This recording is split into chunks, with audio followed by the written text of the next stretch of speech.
Kelas A, ketua tingkat kelas B. Izin Ibu, saya Ibu.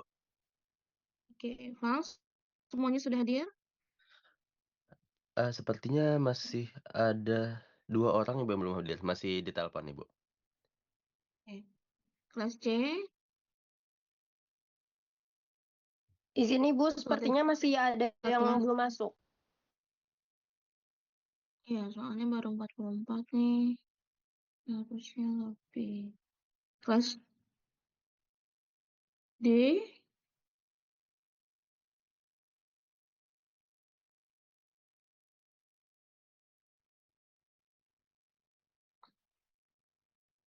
Untuk kelas A klinis sudah masuk semua Ibu. oke. Kelas B klinis, Izin Ibu, untuk kelas B klinis masih kurang 5 orang. ya dihubungi temannya ya. Kelas A, umum,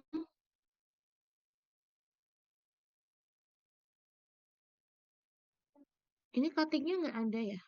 Saya Bu, permisi Bu, tadi sedang menghitung Bu. Oke, gimana? Masih ada beberapa yang kurang Bu.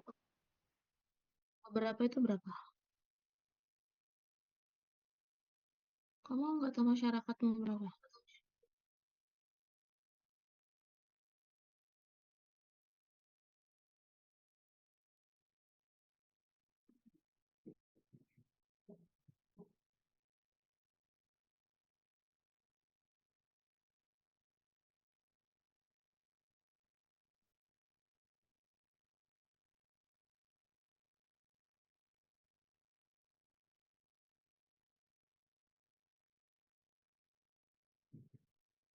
Sudah berapa?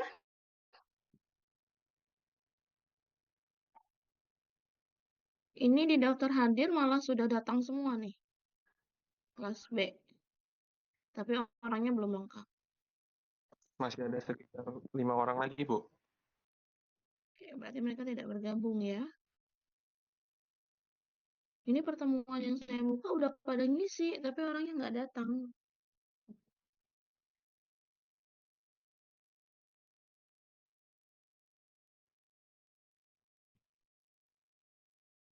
Kelas B,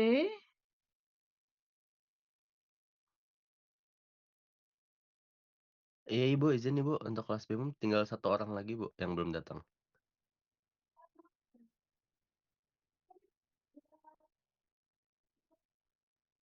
ya sudah, ya sudah. Kelas C, karena di daftar hadir sudah hadir semua ya, Val. Izin Ibu, saya masih ngelis yang hadir Ibu.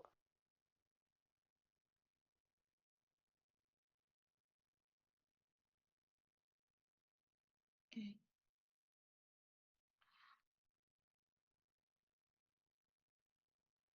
Ini kelas C di daftar saya semuanya sudah mengisi. Oh, belum. Putu Widi, Ananda Adil Maulana, Tabina Rafa Aziza, itu belum ada ya, untuk kelas C. Daftar hadir saya tutup 2 menit lagi ya.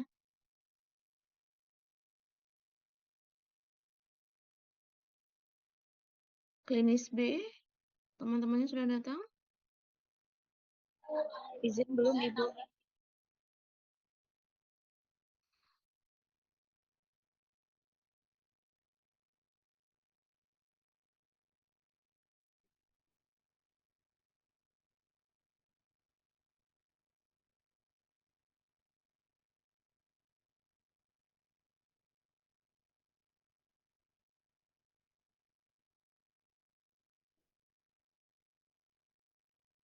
Tuh.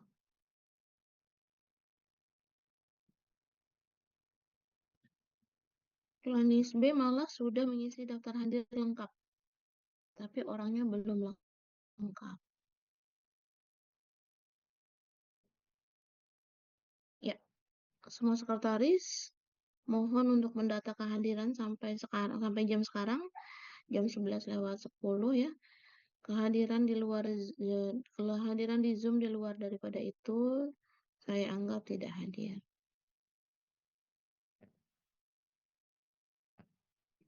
Baik, Ibu.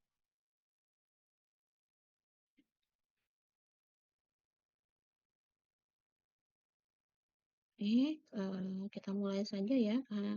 Saat ini total kehadiran 212 orang ya. Ya.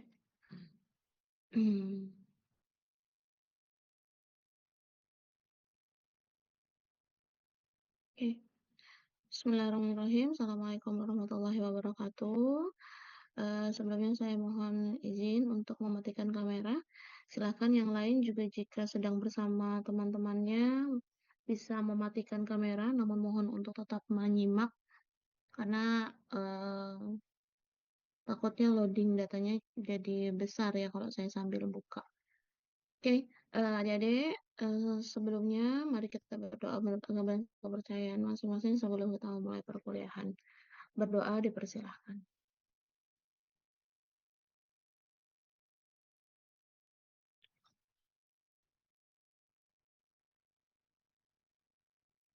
Ya, cukup. Jika nanti ada suara saya yang tidak terdengar, silakan untuk mengingatkan langsung ya. Tidak lama adik-adik, saya minta waktu kalian hanya setengah jam ke depan untuk saya melengkapi pertemuan yang sering tertunda ya, beberapa kali Sabtu. Saya hari ini akan menyampaikan bahan yang seharusnya saya sampaikan di pertemuan ke-9, yaitu mengenai spesialitas bahan laboratorium.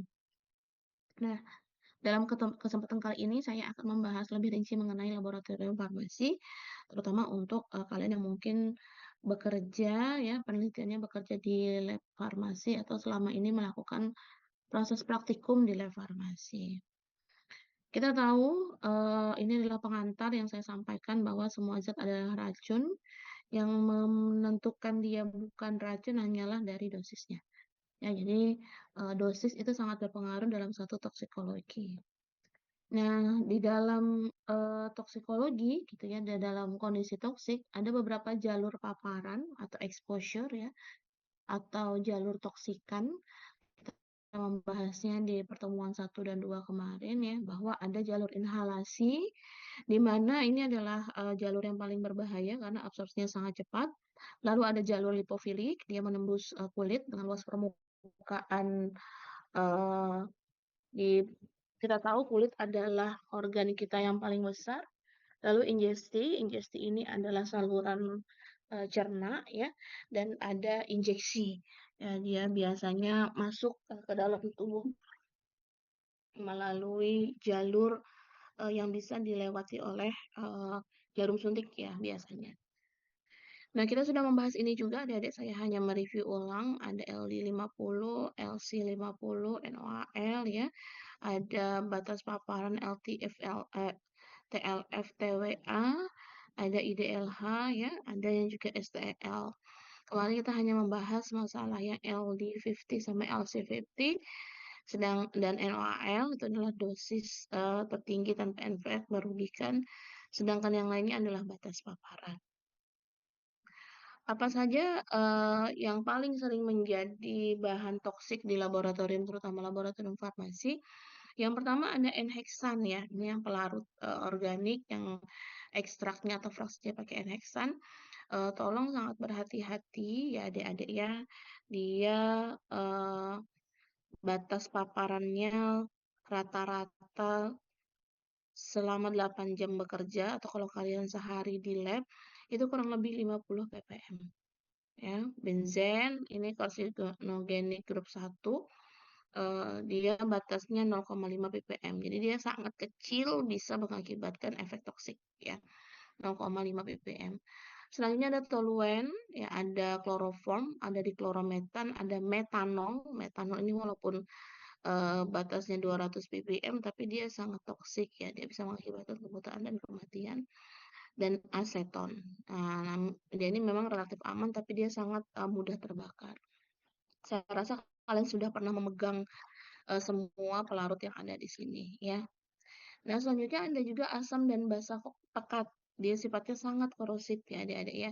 Ada asam sulfat, ada asam klorida, ada asam nitrat, ada asam fluorida, ada NaOH atau KOH ya, ada yang NH3 atau amonia. Dia berbau cukup tajam ya. Jadi kalau ada bau yang seperti telur busuk di lab, itu jangan masuk labnya ya, buka jendela, buka pintu, biarkan udaranya keluar dulu, nyalakan lemari asam dengan kondisi terbuka agar amonianya keluar ya. Ini juga adalah bahan yang sangat biasa kalian temukan dan mungkin kalian sering menghandle bahan-bahan ini. Namun sepertinya penggunaan APD saat kalian menangani bahan-bahan ini masih sangat minim ya. Selanjutnya ada logam berat. Logam-logam berat ini biasanya kalian tambahkan di dalam satu bahan sebagai pelarut ya. Atau kalian ingin membuat satu pelarut, kalian tambahkan. Di sini ada merkuri, ada timbal, ada kadmium, ada kromium, ada arsenik, dan ada nikel. Untuk merkuri ini juga sebenarnya ada pada beberapa instrumen ya, terutama instrumen farmakologi, dan penanganannya juga harus sangat hati-hati. Walaupun kadang kalian ngelihat merkuri bulat kecil gelinding-gelinding dibilang lucu gitu ya, padahal ini juga cukup berbahaya. Nah, ini yang khusus laboratorium farmasi, ini metanol ya, dia paling mematikan di lab. Sayangnya kalian kalau nuang metanol kayak nuang air galon gitu ya, nggak pakai masker gitu ya, nggak pakai pelindung yang lain. Padahal ternyata batas letalnya hanya 30-100 mili, itu sudah bisa mematikan orang dewasa. Mohon tidak dipikirkan untuk menjadi bahan racun ya adik-adik ya. Nah, periode latennya dia pusing ringan seperti mabuk etanol itu 12-24 jam. Gejala toksik lanjutnya dia bisa sakit kepala hebat, pandangan kabur, kebutaan, koma sampai dengan kematian. Batas kerja per 8 jam itu dia bisa terpapar kurang lebih 200 ppm. Ya, antidotnya apa? Dia bisa diberikan etanol atau fomepizol plus natrium bikarbonat dan dialisis. Ya, ini harus kalian membedakan dengan etanol karena etanol adalah antidotnya. Selanjutnya ada alkaloid ya, adik-adik ya. Alkaloid ini dalam bentuk murni ya, bukan yang kalian ekstraksi atau yang terdapat di dalam ekstrak yang kalau hasil analisis fitokimia itu ada dia di dalamnya itu langsung toksik, nggak gitu ya. Jadi ini kalau sudah dia bentuknya murni ya atau kristal murni, atropin, ada strychnine, ada colchicine, ada vinblastine, ada kodein, dan ada nikotin. Ya, ini cukup berbahaya ya. Jadi kalau orang bilang dapat kodein itu menyenangkan, tapi bahayanya adalah depresi pada pernapasan. Ya. Nah, selanjutnya ada obat-obat sitotoksik. Adik-adik nanti kalau kalian apoteker, ya kalian akan masuk ke dalam satu wahana PKPA, yaitu rumah sakit, di mana di rumah sakit itu akan ada penanganan bahan-bahan sitotoksik. Bahan-bahan ini biasanya diberikan pada orang-orang dengan kondisi memerlukan apa itu namanya, terapi dosis tinggi ya atau kemoterapi. Nah, dia contohnya adalah siklofosfamid, ada methotrexate, ada cisplatin, dexorobusin, dan paclitaxel. Ini adalah obat-obat yang wajib dipreparasi di dalam BSC kelas 2. Nah, kalau ada tumpahan, nah mereka yang kerja di area sitotoksik ini harus mengikuti pelatihan terlebih dahulu ya adik-adik ya. Dan harus benar-benar tersertify untuk bisa menangani bahan-bahan teratogenik ya atau sitotoksik. Dia prosedurnya dia absorb 2 lapis lalu dikontaminasi dengan klor 1%. Ya. Untuk penanganannya limbahnya harus ada tulisannya cytotoxic waste ya. Ini nggak boleh dipaparkan pada ibu hamil. Jadi nanti kalau kalian PKPA terus kalian hamil dan ada praktek di ruang sitotoksik, tolong segera sampaikan ya, karena itu tidak boleh. Selanjutnya ada reagen analitik farmasi ya, reagen Mayer ya, kalian yang suka analisis fitokimia yang pakai Mayer ini juga cukup hati-hati ya karena ada merkuri di dalamnya. Ada Lieberman Bunchard karena ada H2SO4, dia sangat berbahaya. Molis ya, dia juga ada H2SO4. Ada KMNO4, ada HClO4, DMSO. DMSO ini orang sering pakai sebagai bahan pembantu kelarutan ya adik-adik ya. Nah, ada batas yang diizinkan yaitu kurang lebih paling besar itu 5%. Jadi kalau bisa memang harus dikurangi karena dia juga membawa toksikan lain dapat menembus kulit karena sifatnya yang surfaktan gitu ya. Jadi harus memang hati-hati. Nah, asetonitril ini ACN ya, dia merupakan pelarut HPLC. Nah, dia cukup sangat ini ya, sangat toksik ya. Dan kalau ngerjain dia harus di lemari asap. Nah, adik-adik, kalian perlu sekali mengenali pelabelan bahan kimia ya, pelabelan bahan kimia sebelum memulai pekerjaan.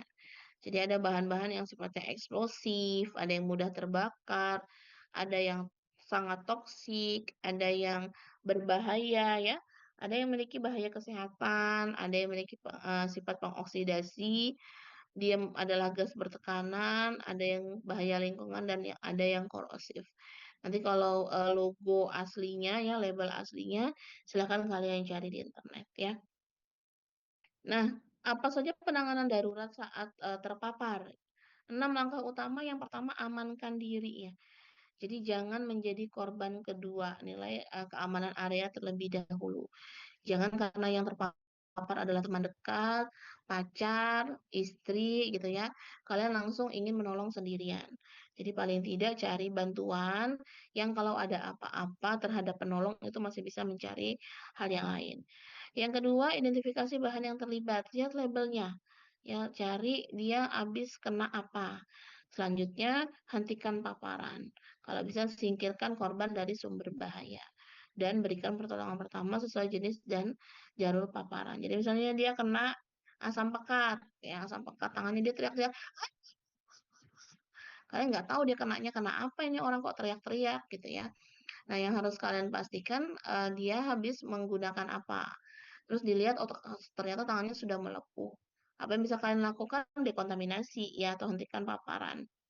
Kalian bisa bilas dengan air mengalir sementara bala bantuan lain datang, lalu hubungi bantuan medis dan laporkan kecelakaan yang terjadi pada penanggung jawab laboratorium atau pada laboratorium.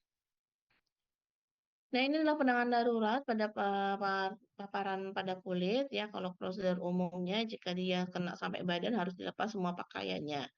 Bilas dengan air mengalir minimal 15-20 menit. Kalau untuk asam pekat bilasnya minimal 30 menit. Jangan mencoba menetralkan dengan bahasa lain ya. Tutup luka dengan kain bersih setelah dibilas dan setelah segera ke vaskes ya, vaskes terdekat atau vaskes yang bisa menangani hal tersebut. Kalau dia perbahan ini macam-macam ya adik-adik ya. Kalau dia HF pakai gel kalsium glukonat bawa ke IGD. Kalau dia fenol pakaikan air ditambah PEG. Kalau dia logam alkali tambahkan minyak mineral dulu baru air. Kalau DMSO segera bilas. Kalau pelarut organik bilas dan amati gejala sistemik yang terjadi. Apakah ada pingsan, pusing, sakit kepala berat dan lain sebagainya. Nah, kalau sitotoksik ini penanganannya khusus ya, dan laporkan segera dengan operator atau laboran atau apoteker yang sedang mengerjakan bahan-bahan sitotoksik.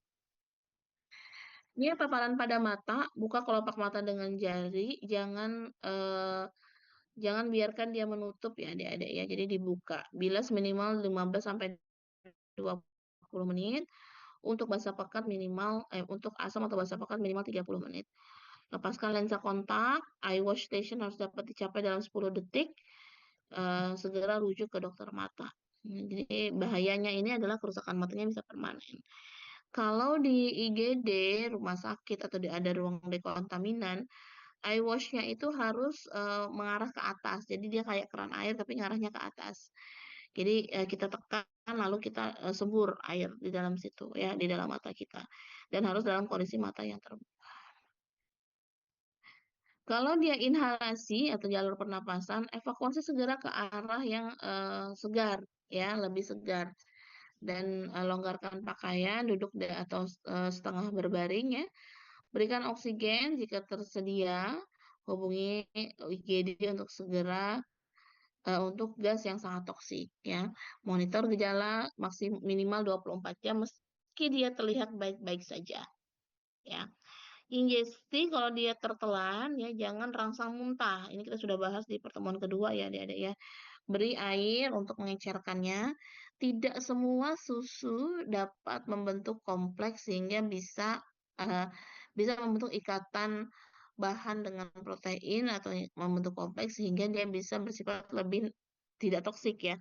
Jadi paling aman berikan susu untuk pengenceran.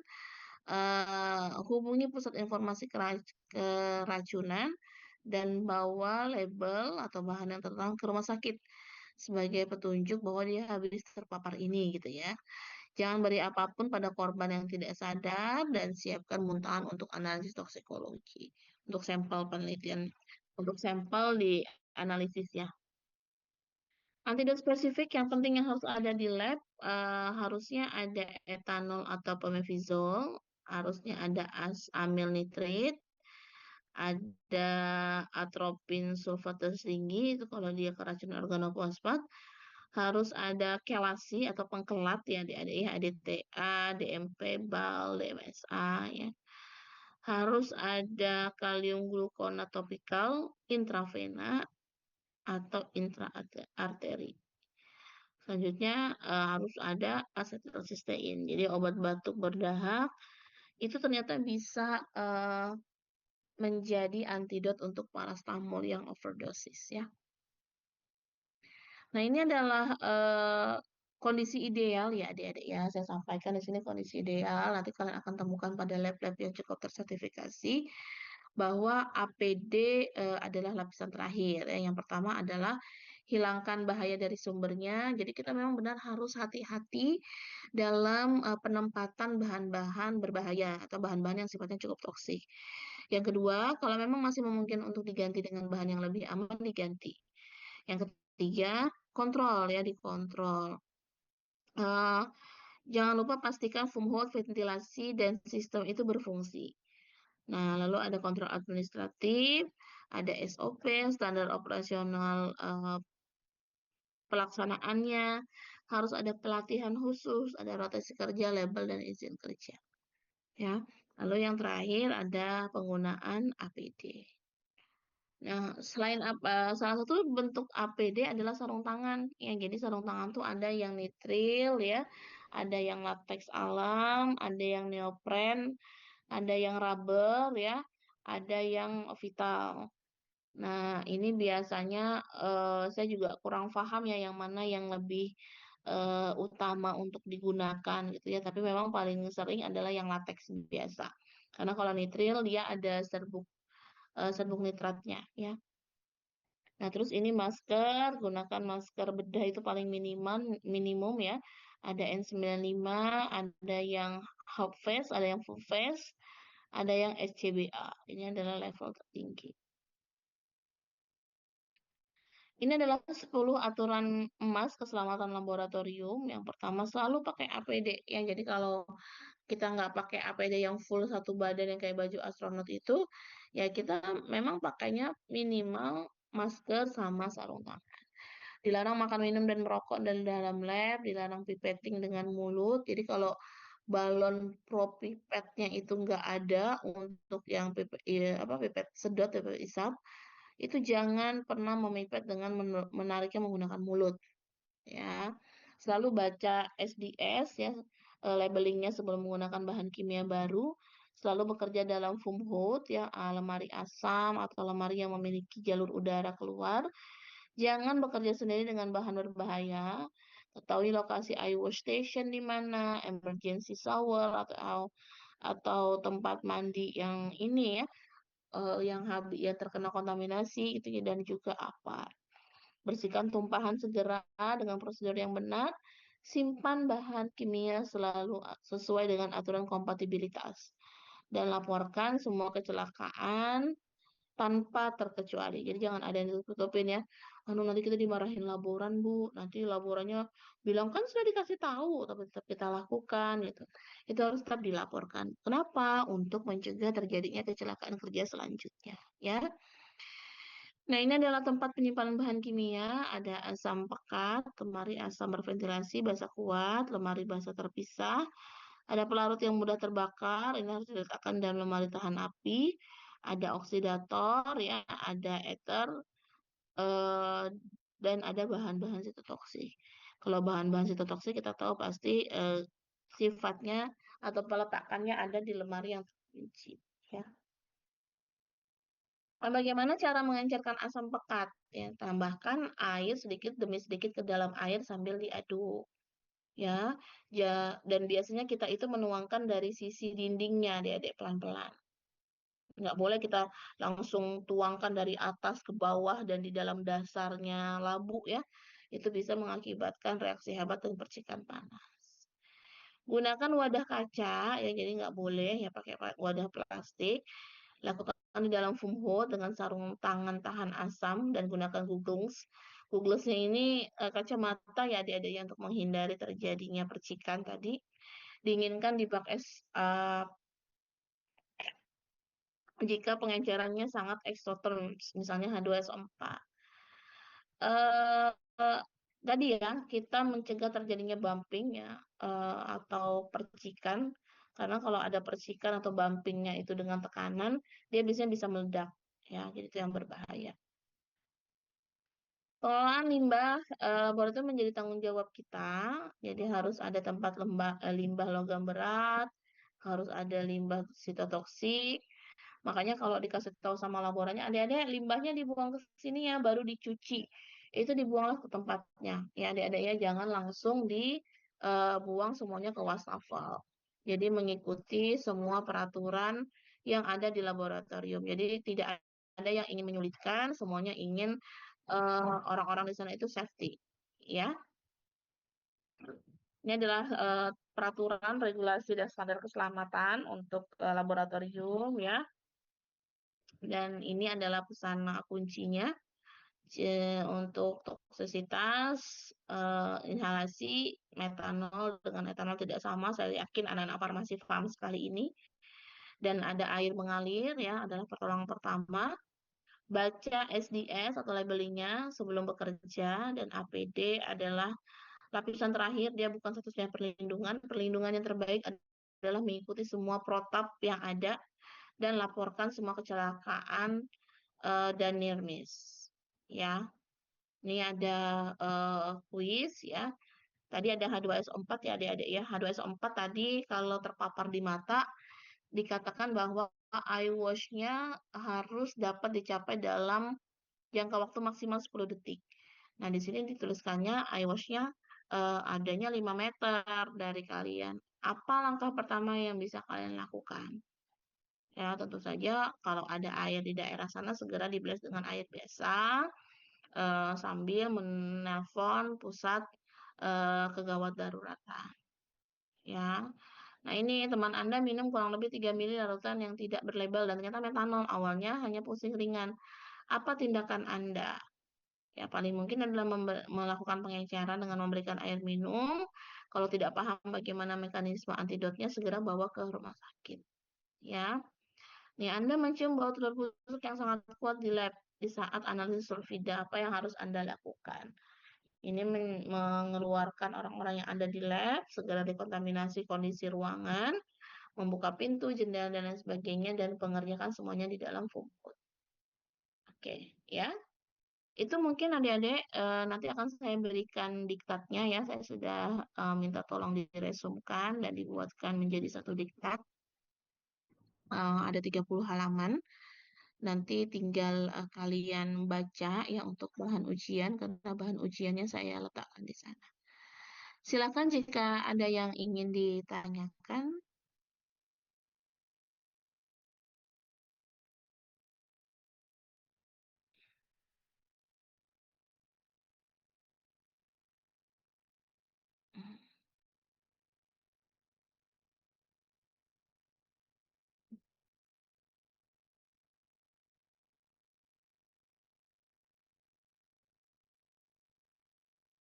Ada?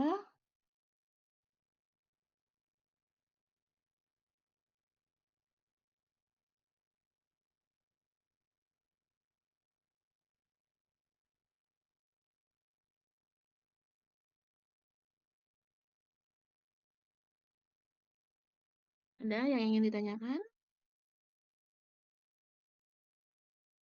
Sepertinya tidak ada, Ibu. Cukup jelas, Ibu. Terima kasih banyak atas responnya. Jika tidak ada yang ingin ditanyakan, terima kasih adik-adik atas waktunya. Saya berharap 30 menit ini bisa merecall beberapa bahan. Nanti mungkin juga akan saya berikan diktatnya ya untuk bahan kalian belajar. Kami akan memperbaiki dulu bersama tim dosen daftar hadir yang ada karena sepertinya ada yang 14 pertemuan sampai hari ini, ada yang 15 pertemuan. Bahan PJBL akan diumumkan oleh Ibu Mariam Jamila di grup toksikologi ya. Kalian akan diminta membuat video edukasi dan nanti tinggal dikumpulkan.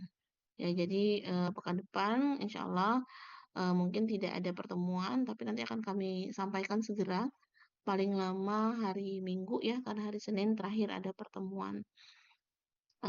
Mungkin itu dulu adik-adik yang bisa saya sampaikan. Terima kasih dan mohon maaf sekali atas beberapa pekan pertemuan yang batal kita laksanakan.